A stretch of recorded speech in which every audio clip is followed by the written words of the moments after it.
Welcome back, ladies and gentlemen, to the Intel Extreme Masters Katowice, day number 6, as we've already rounded out our first semi-final of the day. And today we will find out who is going to be our champion and also our next semi-final to come. I'm joined at the desk here by Rotterdam and Tasteless as we continue things down the line. Gentlemen, that was a fantastic TVT. That was incredible, especially the last game. I keep saying it, but these are the best TVTs I've ever seen in StarCraft history. Yeah, it was a lot of fun. I think the game on Cactus Valley was also very cool because it really looked quite rough, I think, for Alive, but he was able to claw it back. And then on Abyss, so he seemed to be in so much trouble. I mean, I was looking at Big, we're like, I think this is it. And then suddenly he turns it around, really makes it a super competitive game. And I think at one point, it almost felt like he had it. You know, he's creating so much chaos. But TY just did a fantastic job in not falling apart, not crumbling under the pressure, stayed calm, composed, cleaned everything up, and then he enjoyed the base advantage. I think that was a really good way to start the day. I'm excited to see TY in the grand finals. But for now, let's shift focus a little bit because we do have our next semi-final on the way. So we have Dark versus Stats, two of the absolute best players in the world. Let's focus on Dark first here, as he was able to make his way through the bracket, through the group stage. Obviously, Dark had a lot of Zerg versus Zerg to have to prevail against when it came to the bracket stage. But overall, he is undoubtedly the best Zerg in the world. Hands down, he's the best Zerg. He's doing things that we really don't see other Zergs do or get away with. A lot of times, and I've been saying this, I was saying this yesterday, but I'll say it again here today, I oftentimes think of Dark as this guy who's just a macro god who has perfect late game. Yeah. But he's really showing us he can go in there early and kill a player off right away. When every other Zerg out there is struggling, this guy just keeps on going. I mean, there's a reason why he made it to the finals of the global playoffs last year, and he's starting to look very good again. Obviously, being eliminated in the GSL round of 32 was very disappointing, not something that anybody expected, even though that group was incredibly stacked. The round of 16 it was, excuse me, right? Like the group of death. I mean, it was an insane group, but we still expected more of him, and that says enough. I mean, he's Dark, right? We always expect the best from him. Everything that Tasteless said is accurate. I mean, this guy does things that the other Zergs just simply can't do. His PvZ hasn't really been truly tested yet at this tournament, I don't think. I mean, his group stage, he had people like Mana in there, but other than that, you know, he hasn't had to go up against any Korean Protoss to speak of at the moment. So how does his PvZ hold up?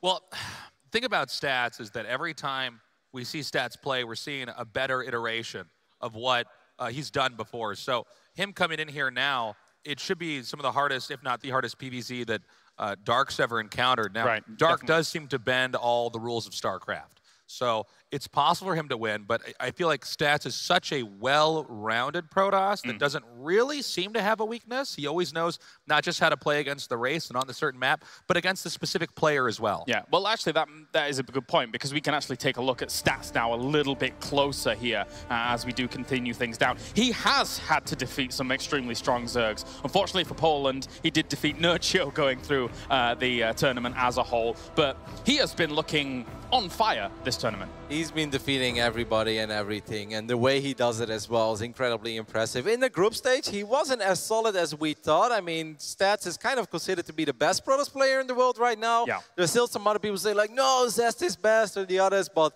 I really think if you compare Zest's PvT this weekend to Stats, how can anybody say that like Zest is better? Like Stats definitely looks like the best Protoss in the world, and his PvZ looked very good. Nurchio is not a pushover at all. I think Nurchio is always good in that matchup, whether he likes it or not in that moment. And right now he's not the biggest fan, but the way Stats handle those games and the rough situations that he almost was in, he just makes it all look easy. He's great in positioning his units. He's great in maneuvering around, and it looked solid. Something that really stood out for me for Stats was his Warp Prism Harass and then his posturing of his main army towards the middle of the map against a Zerg. We saw it yesterday or a day before that, where he was just able to run a Zerg ragged, just constantly throwing Zealots to those bases from the Warp Prism while never truly taking the fight towards the middle, and it was very scary. It was a pretty incredible chess game that we saw him playing back there. The fact that he was so patient, going up and down when the map was basically all taken up. It was Nurchio trying to go into a super late game. And then the moment that Nurchio really hammered down and tried to hold a base at the bottom, first of all, the army was slow. It was like a mothership and Immortals. Like it was like it's like watching a fight underwater or something. But then he actually managed to run up, take out another base at the top. And eventually Zerg was just out of options. Yeah, it can be very rough to play super late game, especially if there is creep spread and there is multiple spore crawler static defenses, but he kind of made it look easy. He looked like he was in that position every second game. He's like, oh no, I know what to do. I'll take this base, this base, this base, and I'll run around here. Every now and then I sacrifice a couple of units here and I'll recall if things get too rough. And oh, I took a bad fight. Well, that's okay. I've got 9,000 minerals in the bank. Yeah. No, he looked very good that game. All right, well, I'm getting word now that our players are almost ready here for our second semi-final in the Spodek Arena. So without further ado, let's head over to Smix over on the stage. Thank you very much, Colaris. After a crazy Terran versus Terran, it is time for our second semifinal match, which is an SSL Grand Finals rematch between the best Zerg player and SSL champion and the best Protoss player in the world and IEM Youngie runner-up. Please welcome on stage, it's Dark versus Stats!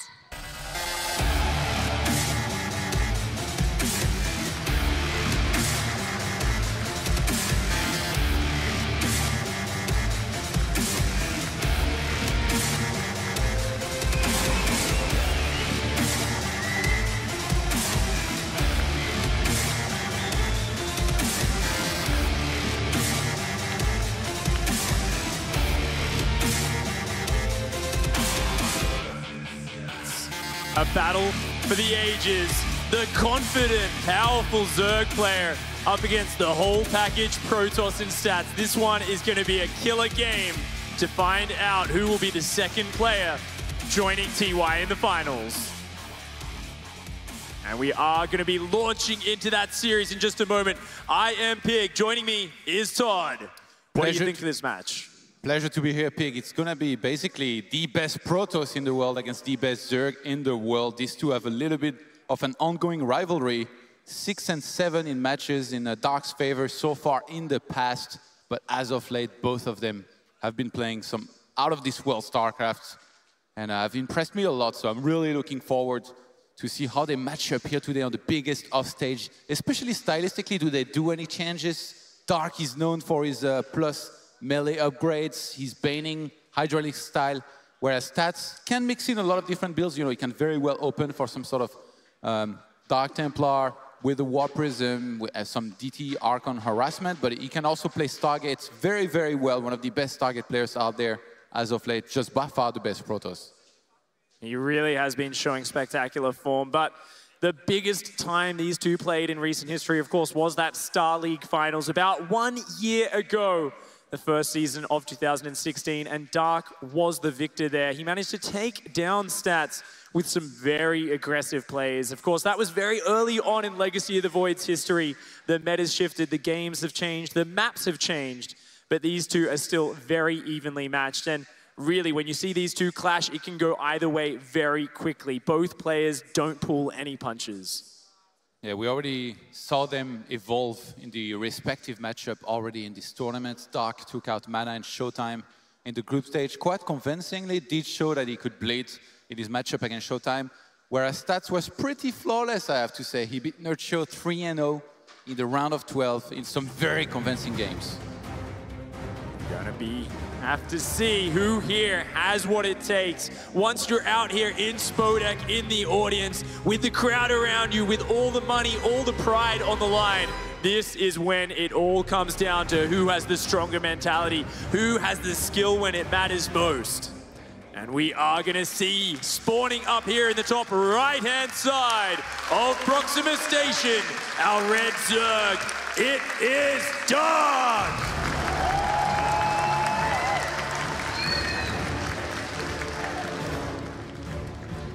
In the south, playing as the blue Protoss, playing for Team Splice, it is Stats!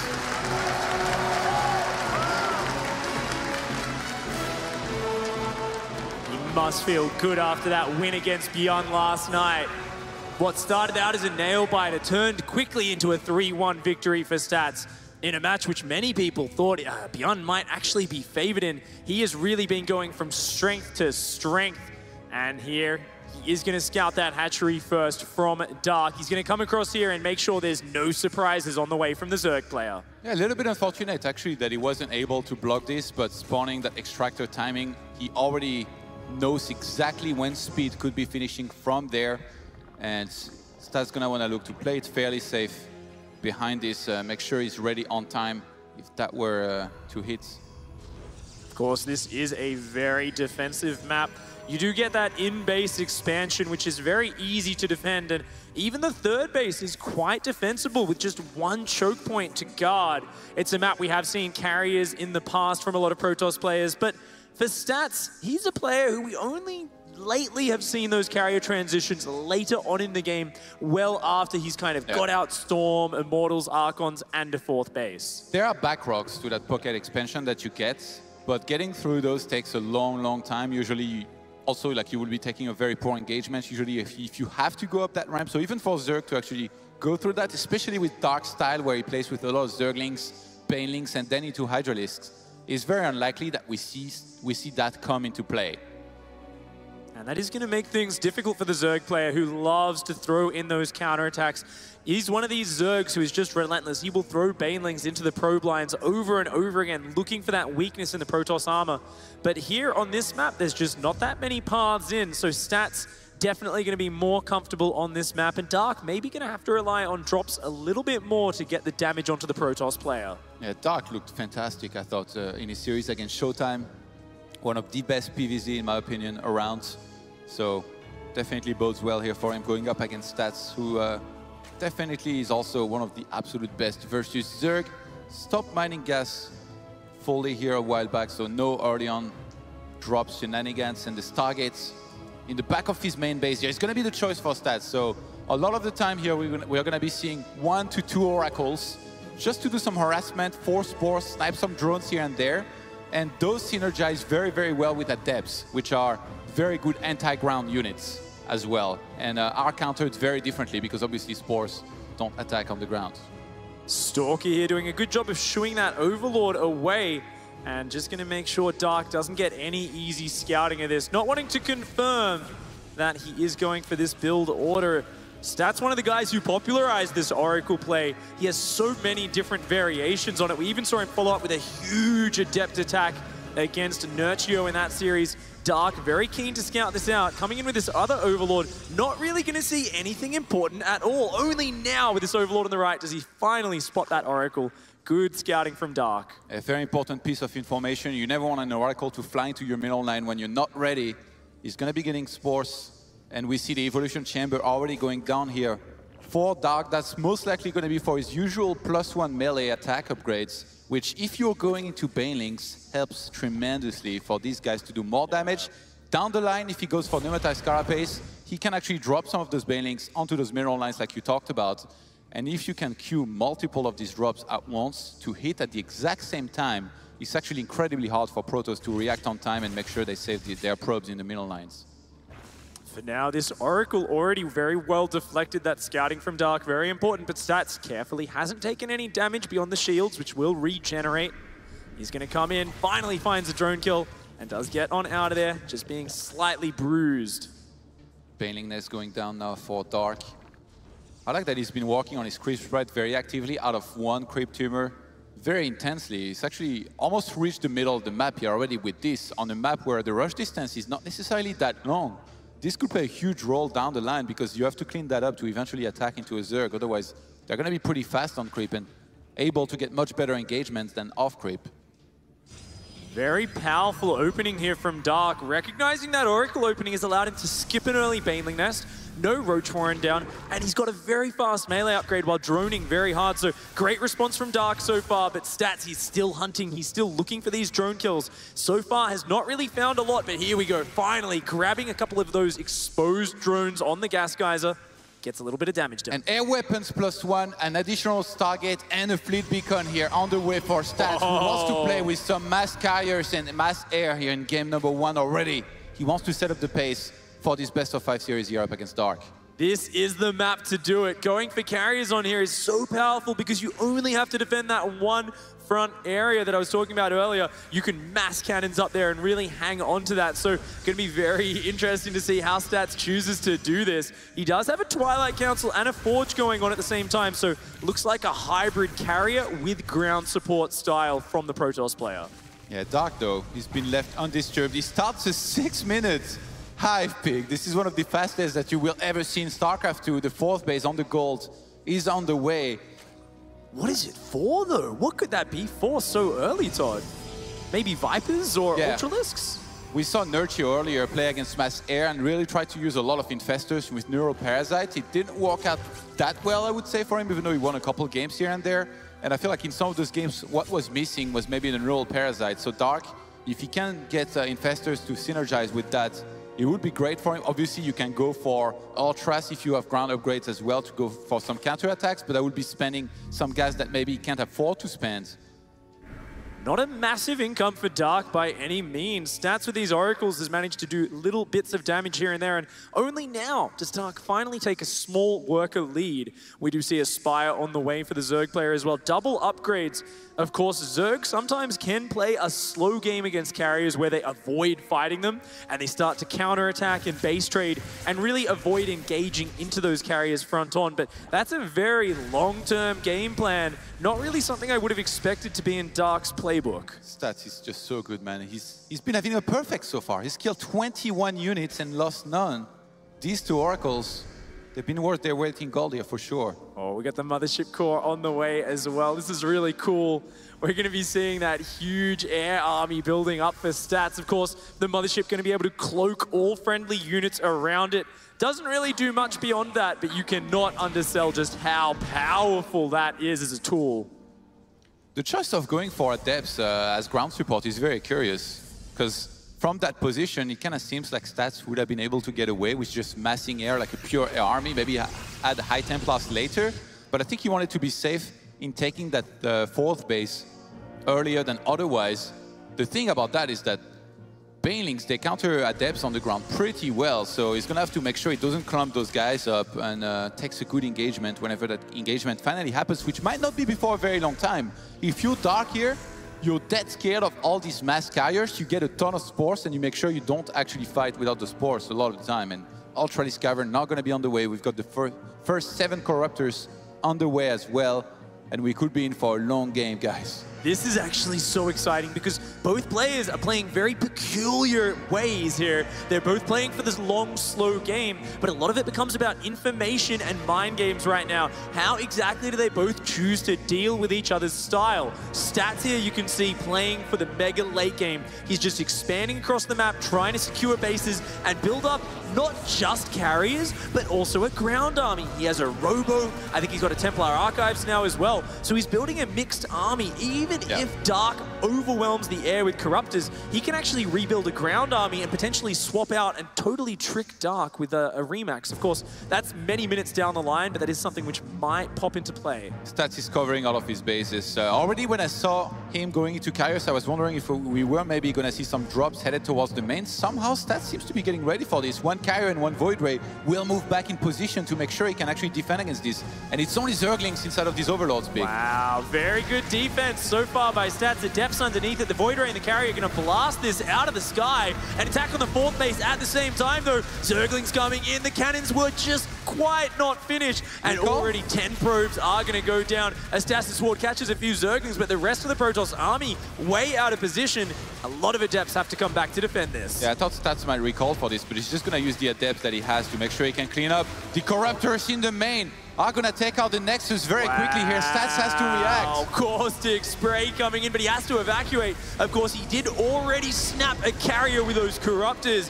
Dark coming in from all angles, burrowing Zerglings in the main base as well. Dark is trying to find the openings in Stats' armor. He's starting to get little pieces of damage, but he wants to find more. And Stats really hasn't lost that much here, I think. In terms of army, he's lost absolutely nothing to this, so this might trigger a counterattack as he closes in on basically being maxing out. And remember, with the amount of gateways and the upgrades that he's got on the ground, he can maybe just get a War Prism, follow his Mothership with it, and reinforce straight into the fight against a Zerg that will be losing a lot of units very quickly. Fascinating style here from Dark. You can see him massing up static defense in the middle of the map. His creep spreading everywhere, expanding to all corners of the map. He knows this Protoss army is so powerful, and this is why movement seems to be his solution to it. Constant counterattacks coming in from the sides, using Burrow to prolong the threat. and he's going for Ultralisks, Corruptors, and Vipers. This is going to be a very mobile composition where he looks to counterattack all over the place. The moment Stats pulls out of position, he's going to jump in and abduct some of those carriers, that Mothership Core, out of the army. His whole goal is to catch Stats in between defending bases. Yeah, remember that spores don't cost supply. You can just use those to complement your army. Just abduct those air units straight into those. The ground army, though, of Stats kind of worries me here for Dark, who's only on mostly a ton of links. And he sacrificed all of his Banelings. It's only 2 Infestors, so if he gets caught out of position just one time, these Adepts could actually kill a lot of drones in one of the bases, maybe. Stats now realizes what he's going to have to go up against in terms of static defense in middle of the map. This is the awkward mix that Stats is building here. Part ground, part air, but Dark comes in, grabs the carrier, and that's going to disappear very quickly. A nice pickup there for Dark, but he loses 2 Ultralisks on the left at the same time. The Mothership was almost exposed there. I think Dark was fishing for that. If he had gotten a double abduct, he would have forced a recall, maybe even sniped that one. Wow, Zerglings find an Archon. Not a bad trade there. Dark getting some nice little pickups. He's getting this movement going. He's looking to pull Stats out of position. He wants to find more damage with these abducts. Ultras dying to photon cannons doesn't happen every single day, but here, that's what's going to happen here for now. And he's actually remaking more Ultras. A little bit curious there. I think Dark just wants to continue on attacking in multiple places, especially that 4th base has been a huge focus on the left-hand side because he knows that Stats can't leave too many units there, and he's mostly going to rely on these cannons, which against upgraded units become a lot worse the later stages we go into the game. Yeah, Ultralisks and 3-3 Cracklings are going to be so powerful. At the moment, it is 3-1 upgrades for the Zerg. These just shred through units like Adepts. They shred through cannons. Dark here has a massive income, so he can definitely afford to trade a little bit poorly here. He's just got to find openings on Stats economy. And this is the real danger. He has Stats on the right-hand side. He's posturing forward with the War Prism. Dark completely out of position. He could start losing a lot of drones here and there. Zergling run-by somehow happens. Gets Zerglings into the main. Ultralisks looking for an opening, but at the same time, he is losing drones on that other base. Everything is getting very messy right now. It's a real test of both players multitasking. Looks like the Burrow will be good to defend those drones for now. Dark going to try and chase down this War Prism with those Corruptors. That run-by was so important, because if that hadn't happened, Stats would have been looking at the bottom right-hand side and maybe shaded some Adepts towards the 3rd base of Dark, while warping in maybe some Zealots onto that 4th base to try and snipe it. Like I said, Cannon's not the best unit against Ultras, but they buy enough time for the army to come back and clean those up. Got to be a little bit critical of this move. It's not paired up with any other pressure. I do love this Ultralisk running away to the south to hide, but he's got to try and pick Stats apart. He can't just attack in one location. Dark has got to multi-prong. He's got to attack from multiple angles at once. Otherwise, Stats here, he's already getting out of control. He's getting a big mineral and gas bank, Todd. He's got 72 workers as well. Yeah, both players are exactly where they want to be economy-wise. Now it's just about refining the army that they have. And obviously, these spores will play a huge role here in Dark's composition to try and win this game. He has to be patient, though. Moving off creep and without these spores is going to be really hard. Maybe he needs to keep on just kind of creep spreading and then move toward this middle base to try and contest that, because the bottom gold base actually can't be contested. There is actually creep spread there that couldn't be taken from Protoss just yet. And Stats is going to lack mobility there. And Dark for now cannot really exploit that other than with Zergling run-bys, which he's actually still attempting. There is no unit in the wall at the natural, but he's going to go for the 4th base. Lots of photon cannons here, but the probe line is exposed, and these Zerglings do massive damage. They are going to take out that cannon behind the base, starting to work on the Nexus as well. Takes damage very quickly. These Zerglings dish it out. But in the end, only a couple of probes and a cannon go down. Good defense by Stats. You might have gotten the Nexus if you clicked on it immediately. That one Ultra. That is a one-man job there.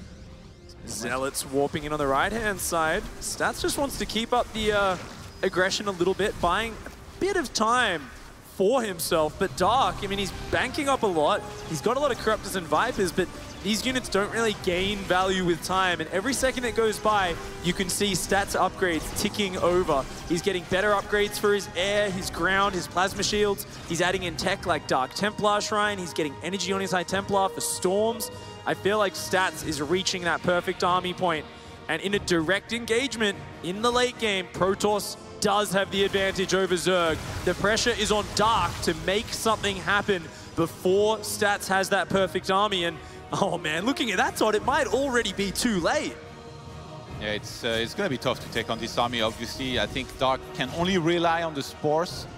Maybe a couple good abducts, parasitic bomb, fungals might be able to do it. Stats is actually going to attack into this. Nice fungals, abducts go down on the mothership and a group of carriers. He recalls, but he only recalls the few units that had already been abducted. More and more carriers go down. The abducts are beautiful. The ultras just shred through the ground army. The Corruptors and Vipers jumping in. Great focus fire from Stats. Actually takes down about 8 Vipers there. And that was a good trade at the tail end of that fight. A very uncharacteristic mistake here from Stats, which might cost him the game. He lost a lot of important units that are very hard to replace.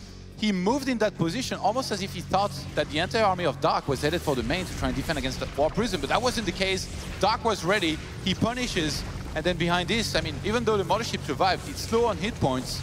He's remaking Void Race right now to try and counter the Corruptors, but those are going to be terrible against the Spore Crawlers, which are now in the middle of the map here, towards that middle base of Stats, which is also important. Masses of Zerglings and Ultralisks on that production tab. Dark wants to get rid of this base. He's finally found that weakness in Stats' armor.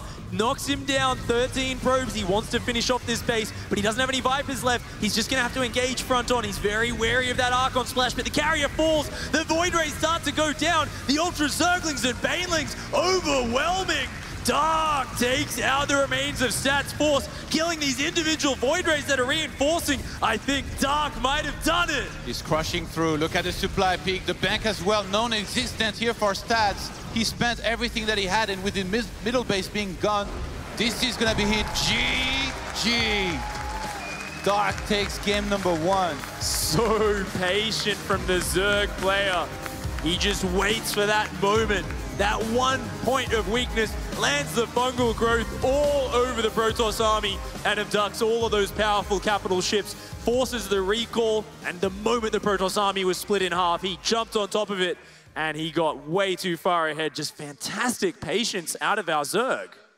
Very uncharacteristic mistake here out of Stats. Both players were doing everything right. It felt like up until the point he just moved towards the spores, got abducted, fungaled, and from there everything went wrong. What was really missing, I think, for Stats is a couple of oracles doing their job in those revelations, because that's usually how you keep tabs on where the Zerg army exactly is at and whether it's safe to actually posture forward. And really surprised that actually went down like that. Maybe lost patience a little bit. He was maybe a little bit bothered as well by the way Dark was so sound defensively, because even this War Prism harassment that he went for, almost every single Zerg player out there would die to this, but somehow Dark took minimal damage from that, defending exactly as he needed to, and just nothing was going Stats' way in terms of actually being able to achieve something and being aggressive, other than in the very start where the Oracles actually did some damage here and there, killed a bunch of drones, which, I mean, if you're going to kill drones like this and then go into a very long game, it doesn't really matter, right? Zerg will catch back up, and Dark was actually the one with a much bigger bank. Yeah, he had been mining off a crazy work account for a long time, and he didn't even need to use that bank in the end. He closed out that game number 1 in very commanding fashion. The Zerg player has taken a 1-0 lead. We are going in to map number 2 of this semi-final between Stats and Dark. And spawning here on Newkirk Precinct in the bottom left-hand side, our red Zerg player, 1 game up. He is Dark!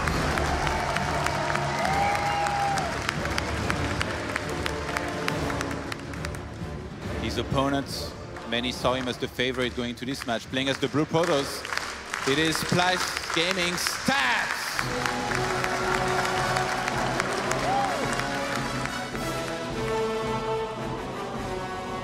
Going for a standard build by the look of things, just gateway down the ramp, quick scout as well, wants to make sure he knows exactly what he's up against. And Dark with actually the quick extractor into a spawning pool, so he's going to be rushing that speed. Yeah, this is a very flexible Zerg opening. I love the respect that Stats is showing so far with his pylon scout both games. He does want to make sure there's no 12 pool rush. He wants to make sure Dark doesn't sneak over with some aggressive builds. And this is so important because if you look at the history of these two players in the past, Dark has defeated Stats when he's been able to surprise him with some rushes.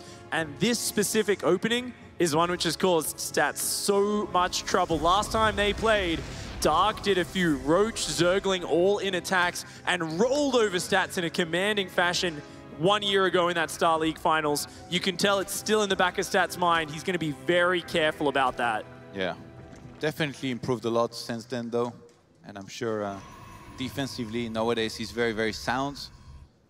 With the way the previous game went, by the way, like how passive they were playing, how they were trying to build the perfect army and everything, Nuclear Precinct is one of those maps where we see a lot of split map situations. If we were to go in a similar scenario, things would be very, very interesting because I think Stats would do things a lot better. And also creep spread-wise on this map, you have a lot of avenues to cover. It's much harder. Like it's not like you reach the middle base and then that's where you will be, like it was in the previous game. So one part of me quite hope we see this kind of play. But Stats all alike on this map, he knows to be decisive. Sometimes he will throw in those 3 base timings where he just kills Zergs and makes it look easy with the force fields and the exact right amount of units.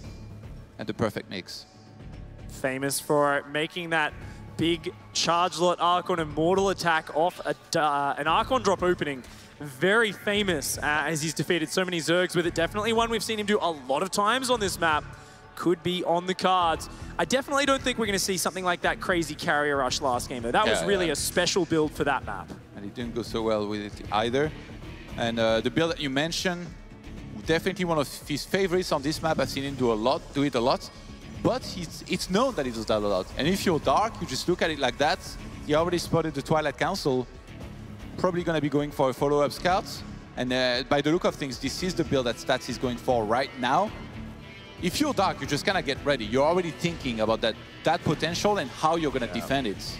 This Overlord, it wants to come in a little bit deeper. Looks like he's committed to the sacrifice, but he's not going in the right direction. Does change angle, spots the Robo, spots the DT Shrine.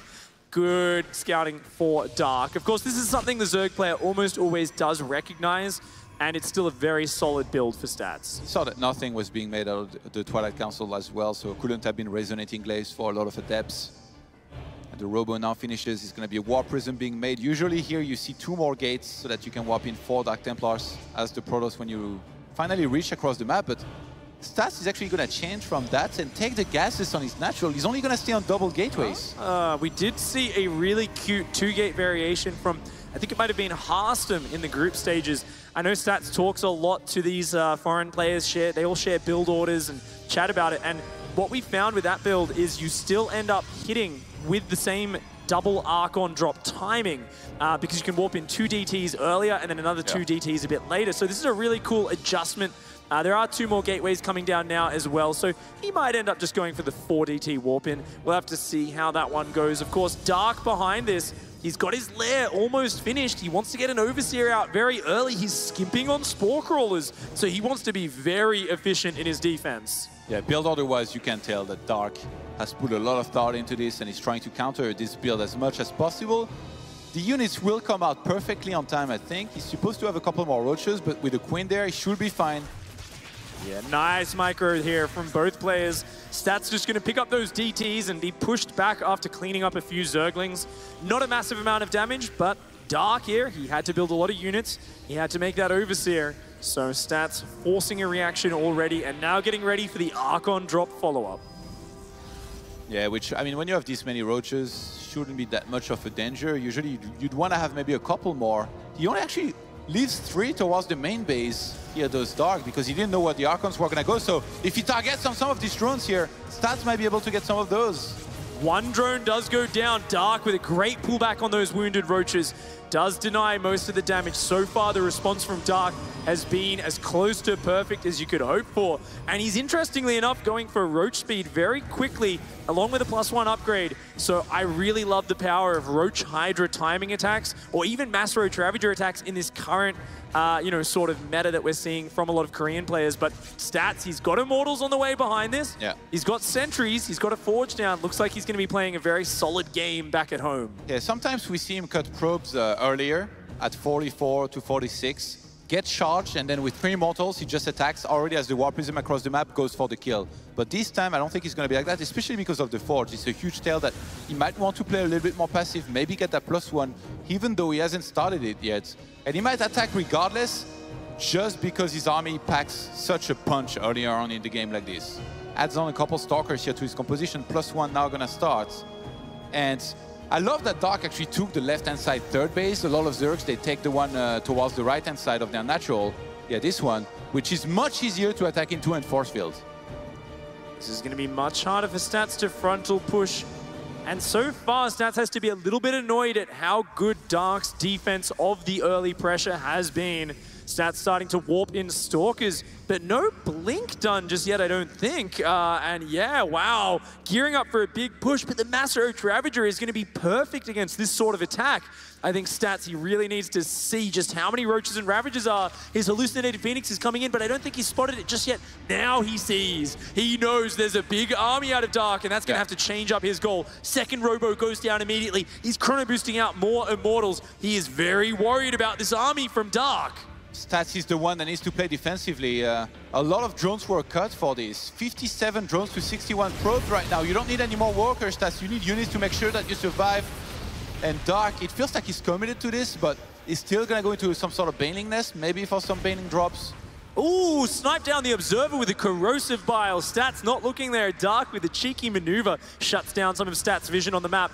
Interestingly, Dark, he really committed to a huge amount of army there. He was hoping to surprise Stats, crush his army on the map, and then just win the game. So he actually cut a lot of workers out, but he's only re-droned now quite a bit later on. And now Stats even going to do a little bit of damage in the mineral line. I feel like these openings have gone so well for Stats now. He has just had such an efficient build-up. Yeah, this is so annoying here for Dark to have to deal with. He has to pull back drones. He loses 3 of them. Stats going to evacuate before losing anything, other than these few Zealots that I don't think he really minds losing too much.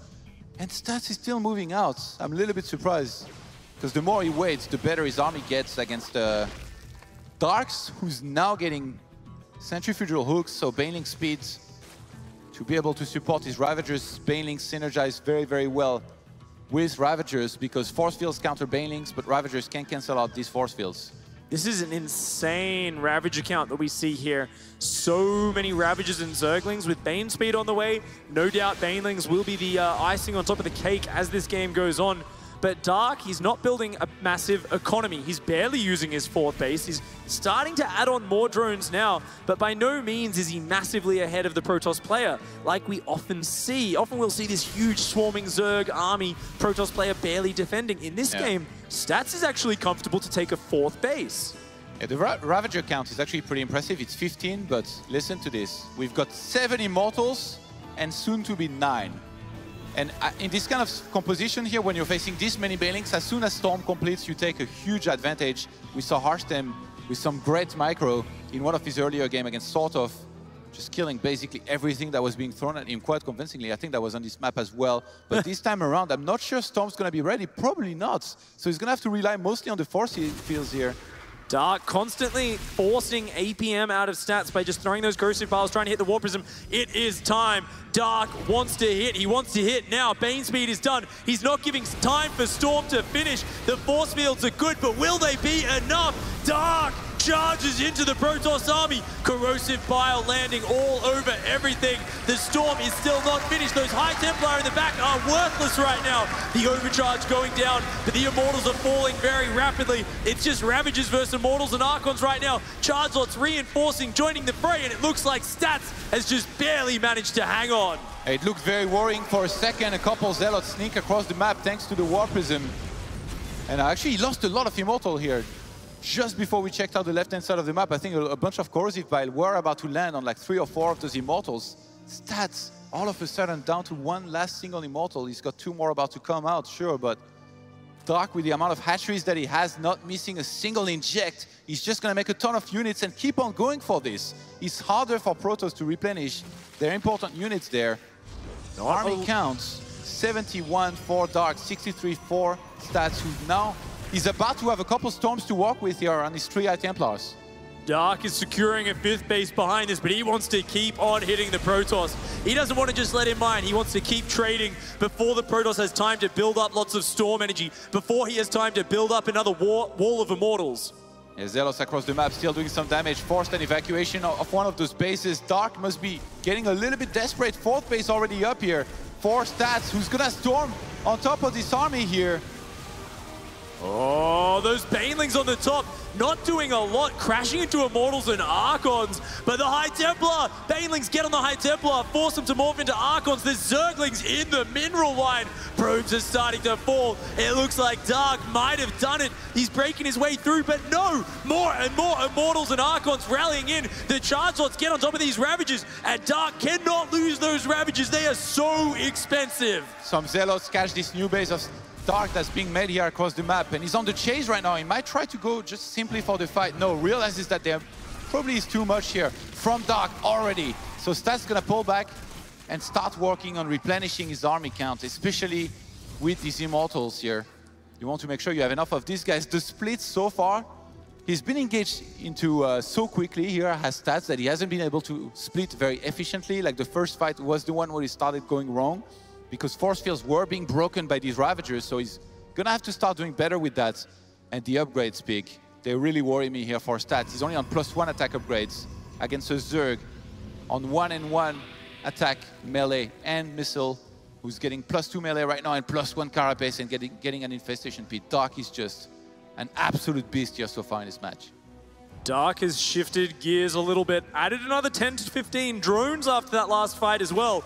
He's actually a little bit weak to a counterattack, but he knows that Stats doesn't have that information. Dark going to continue to try and buy time with these Baneling run-bys, but that cannon, standing guard, deflects it for now.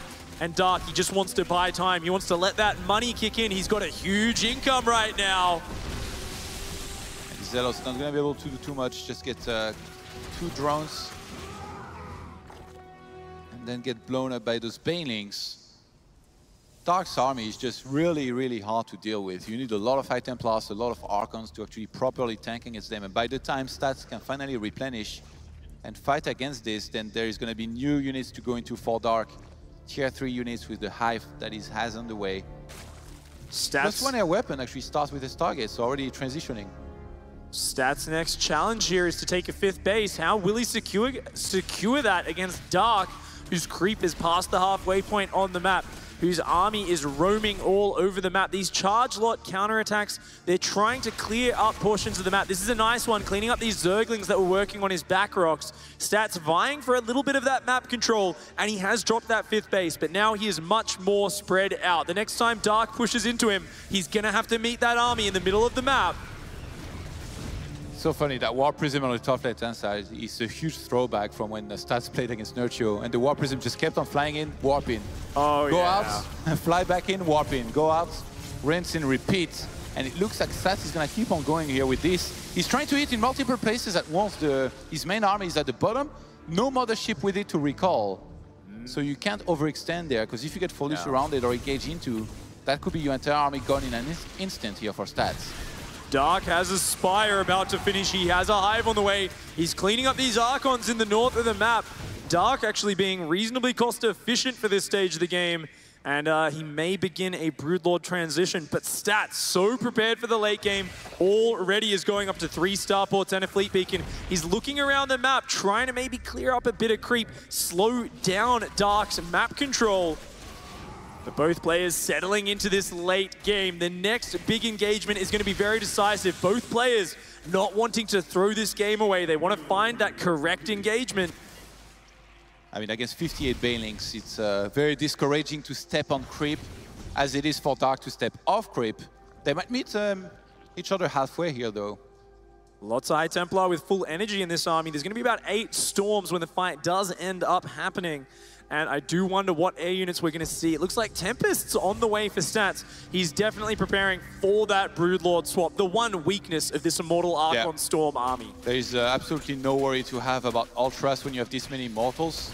He actually has an observer in the main base of Dark, so he sees that the Hive finish. So yeah, it's just about kind of guessing. Hasn't been able to see the Greater Spire that's actually in the natural. The main base and natural, I have to say, of Dark are very exposed. There is no static defense at all.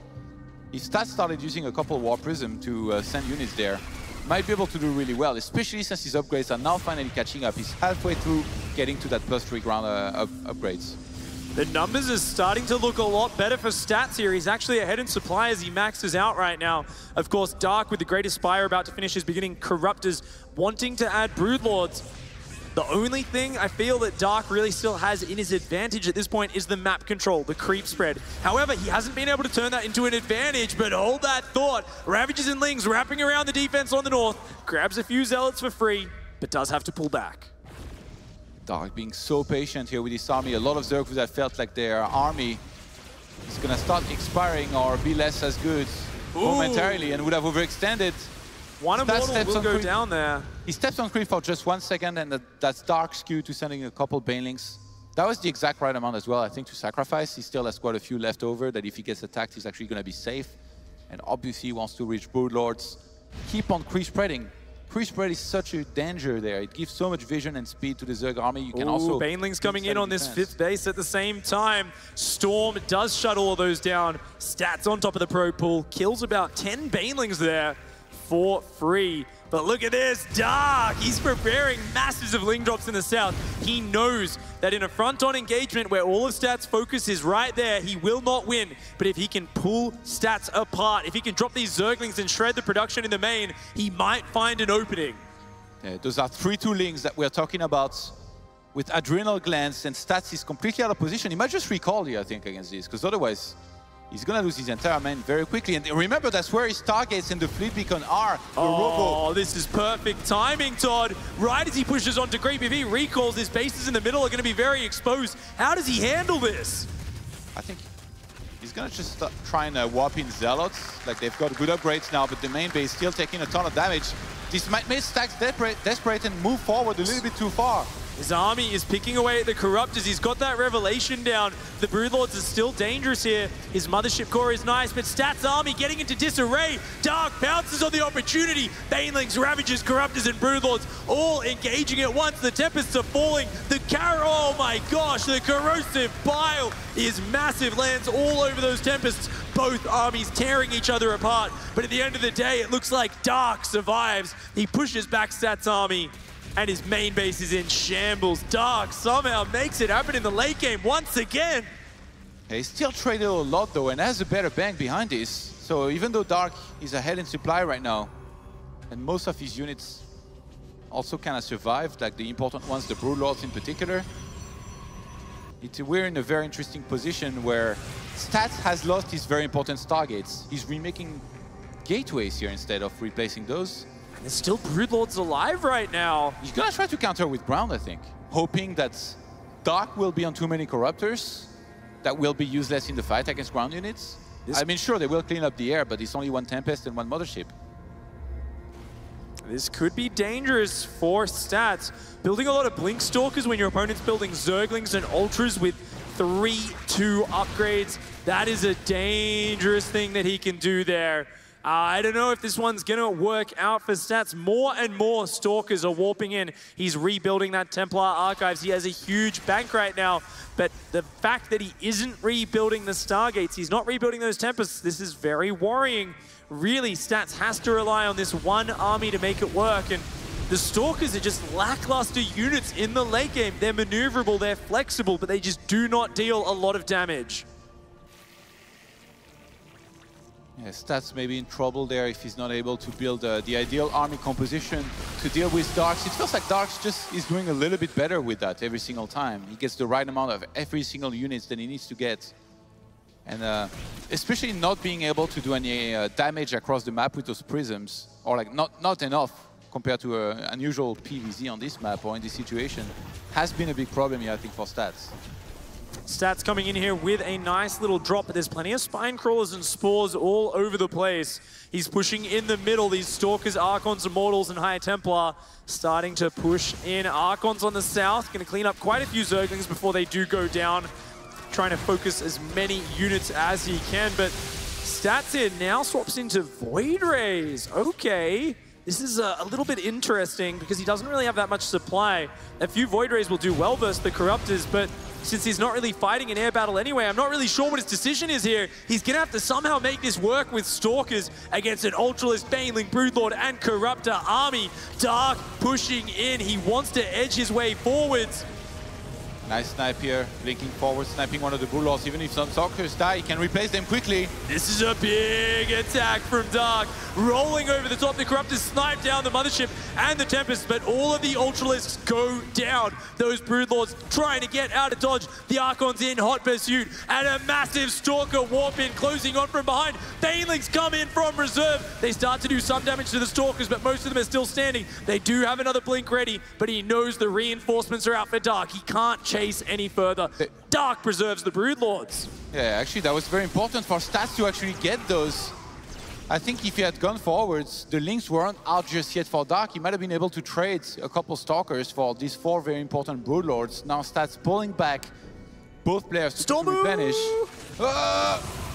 Throws it down before dying.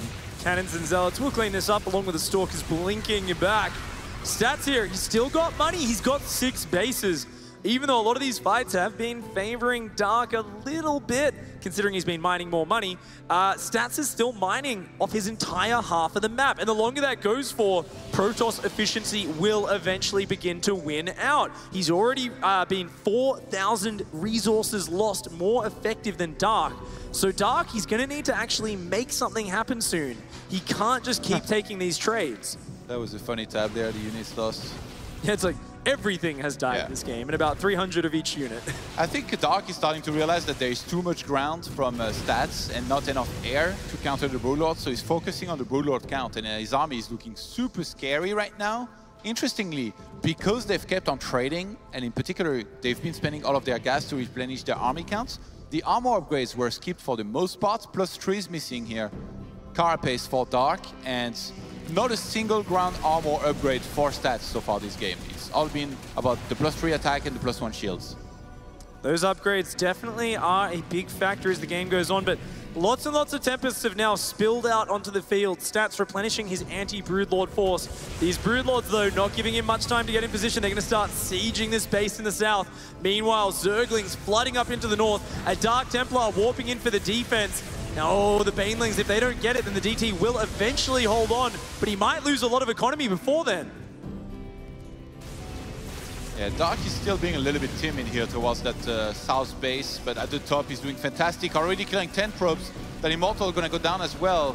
And even though, like you say, DTs are going to clean up eventually, losing this many probes is always going to be bad. Stats could use that to his favor a little bit, in that he can replenish with army units and have a stronger max, but you want to have the bank first. We saw a couple of split map situations where players didn't have the bank yet, and huge fungal is going to land on top of this air army. Double fungal all over that army. Corruptors grab a couple of snipes, but Dark doesn't have the anti-air numbers to follow through. The Broodlords, though, sniping out this base on the south. They take the Nexus down. It's a big problem. There is only one single observer out, and it's at the top side of the map, doing nothing, not helping this air army being protected and detecting against these burrowed infestors there. Oh, Zerglings everywhere for Dark. He's shredding Stats' economy right now. Stats, he's managed to clean up a lot of army units, but the important Broodlords have survived. Dark, he's not maxed out anymore. He's chewed through his gas bank. But look at Stats. His economy is in tatters. His income is way down. Now Dark can afford to pull back, rebuild a little bit, knowing that he's handicapped Stats' ability to rebuild. But considering the amount of mineral patches that are left on the side of Stats, I don't think it's the biggest of problems that he's lost a couple of probes. Like, he replenished a few, he remade a bunch. Resources lost incredibly close between the both players, 45,000 to 43,000. How close has this game been? They've been trading back and forth, not pulling any punches. Taking out all those work has really shifted things back in Dark's favor in that unit's lost. Taking out 54 probes against 25 drones this game.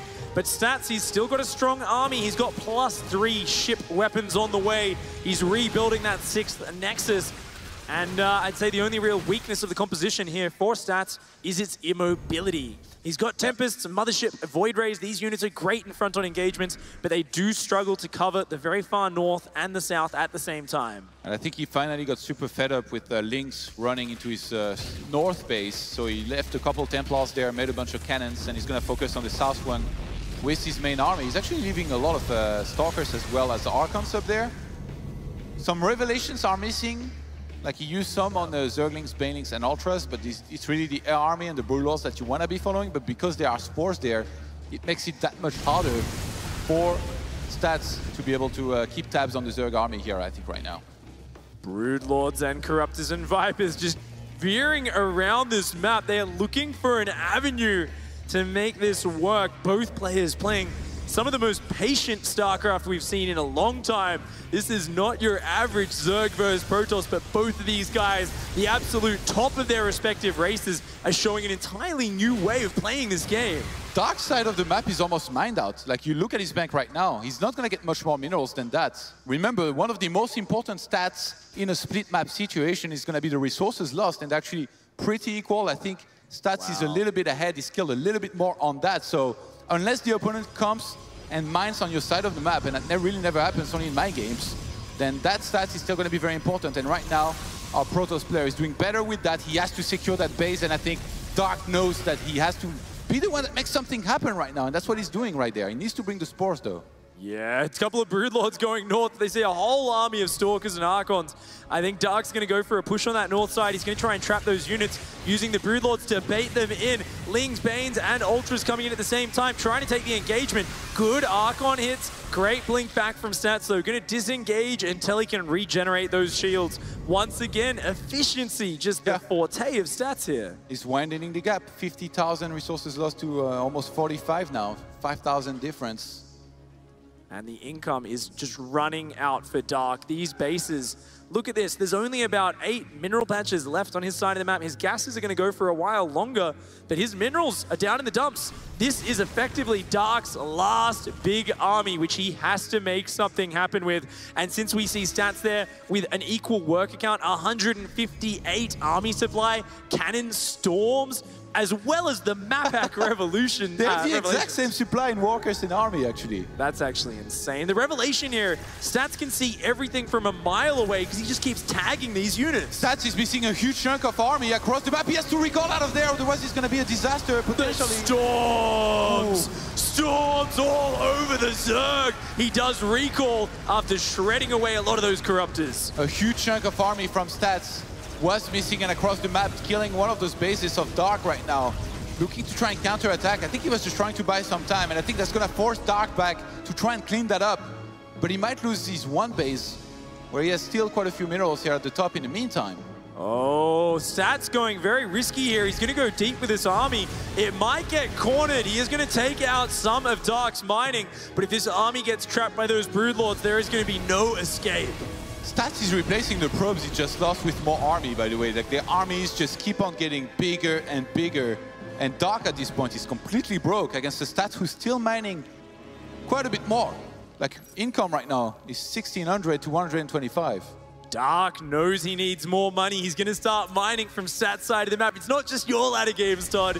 Even here are the best players in the world. We're going to see him try to take that base. Stats, he's going to start edging forward. He wants to push back that creep. He senses that he's strong right now. He knows he can start to bully Dark out of the center of the map, but he has to stop this expansion going up. I think if Dark takes that, he actually does buy himself more time. He allows himself to be quite passive for a while. So, I mean, the longer he can drag this out and not be forced into taking a bad engagement into the Protoss, the better it is for Dark. The spellcasters in each player's army are going to be the key here to winning this game. We've got 8 pretty close to full energy Eye Templars against 3 Infestors and 3 Vipers. These Fungal and Parasitic Bomb he's gonna have to make them count. I don't think that Abducts achieve that much unless you can catch the Mothership and get rid of that. Tempest's coming in here, a big Protoss army. I do love that single carrier in the mix, because why not? It is one of the highest damage output games in the output units in the game. Ultra's starting to counterattack though. This game's getting very weird very quickly. Zerglings can hit that northern base at the same time. Are we going to go into some sort of weird base trade? I don't know. There's a lot of cannons still on Stats' side of the map.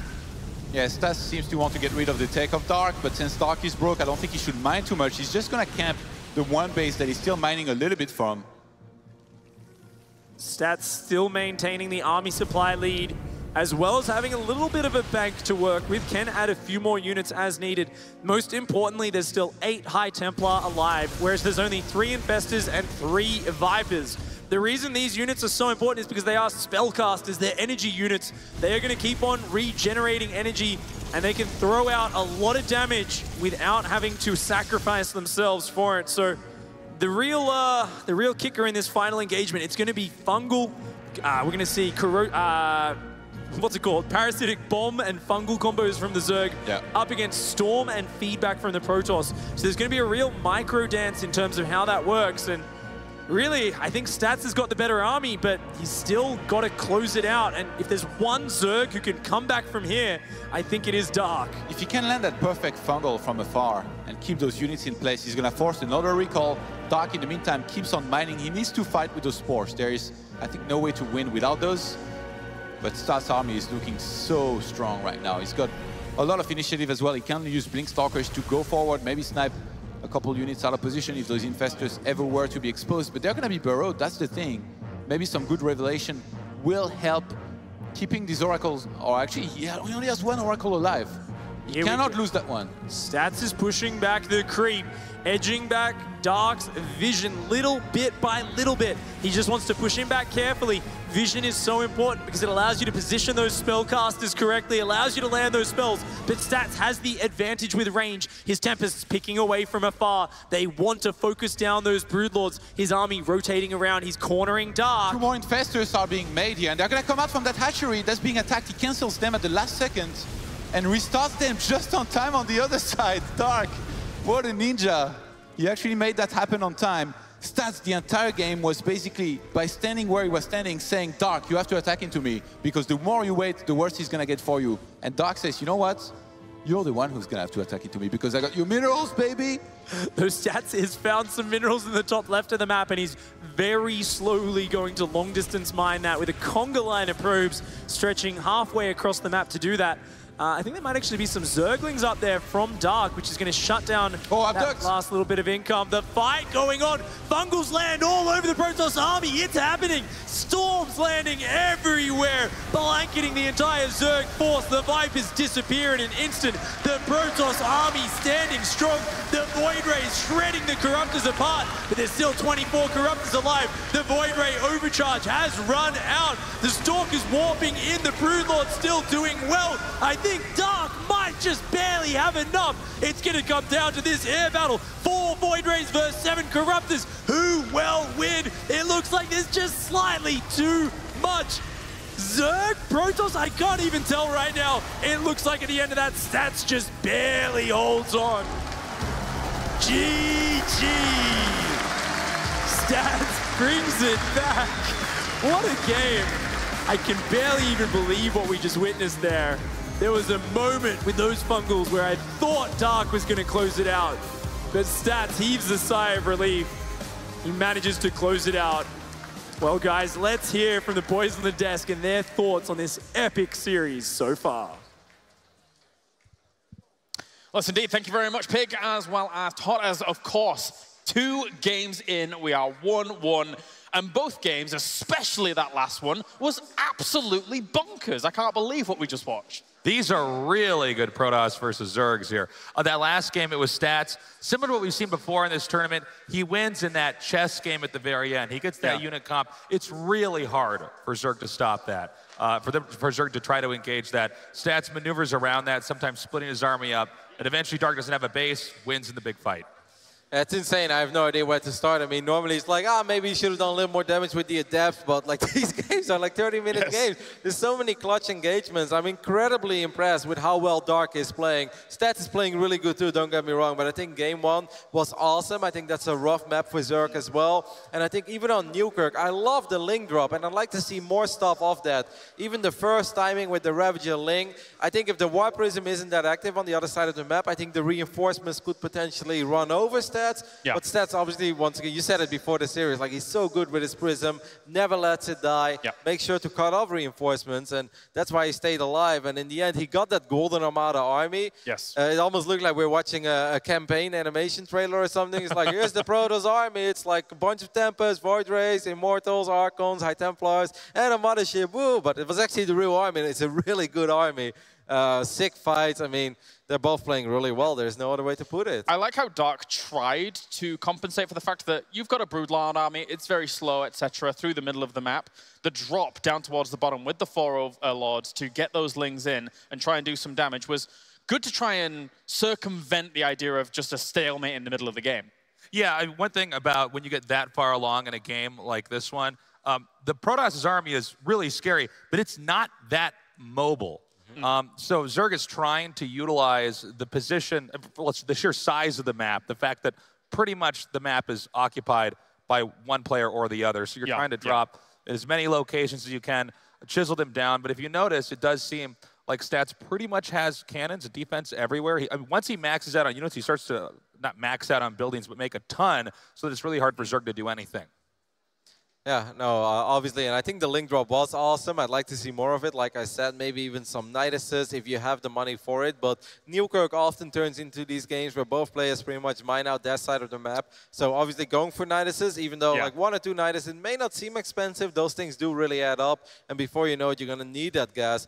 I thought it was a sick game, really fun. I definitely think there were some opportunities perhaps for Dark to take it. But Stats did a great job in hanging in there. And once again, I think the Prism kept him alive. Otherwise, there's a chance he loses that third base. The moment he loses that, I think the game is over. Well, we could talk about game number 2 forever because of how amazing it was. But for now, we need to go to a break. And then when we are back, game number 3 here in this best of 5 between Stats and Dark.